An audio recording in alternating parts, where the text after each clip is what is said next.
un culte dominical auquel je prends part régulièrement dans cette paroisse, puisque je suis ressortissant de cette paroisse, je suis membre de cette paroisse. Donc c'était d'abord pour venir répondre à mon devoir de chrétien, et comme je le fais habituellement, toutes les fois que j'en ai l'occasion.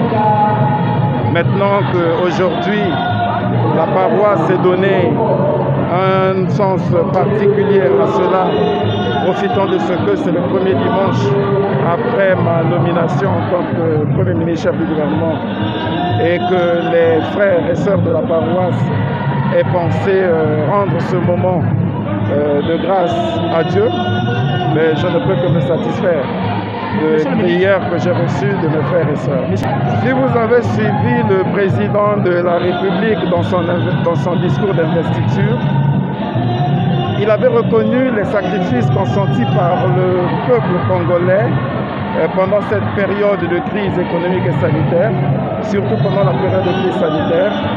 Et il a dit, je le cite, « Au prix de sa foi, dans un pays où la majorité, ou plutôt dans un pays où la liberté de culte et de religion est reconnue dans la Constitution. » Donc malgré la laïcité de l'État, notre peuple est reconnu un peuple chrétien. Notre peuple sait que si l'Éternel ne bâtit la maison, c'est en vain que travaille le maçon. Si l'Éternel ne garde la ville, c'est en vain que veille la sentinelle. Et que pour la mission qui est la mienne, si l'Éternel ne m'accorde pas la bénédiction qu'il faut, avec le soutien de mes frères, il me sera difficile. D'ailleurs, il est dit, heureuse la nation dont l'Éternel est Dieu. Je pense que le président de la République, en s'appuyant sur la modeste proposition que je lui ai faite, a tenu compte de toutes les spécificités, de la conjoncture, de tout le contexte dans lequel ce gouvernement devait être mis en place. Et il a une parfaite connaissance des hommes. Il a pensé que, comme vous le savez, toute autorité vient de Dieu. Les hommes qu'il vient de nommer, les hommes et les femmes qu'il vient de nommer, sont une inspiration divine et qu'ils ont tous les atouts nécessaires, toutes les qualités nécessaires pour conduire à bien la mission qu'il nous a confiée. Il est possible, le choix des hommes est toujours difficile, vous le savez.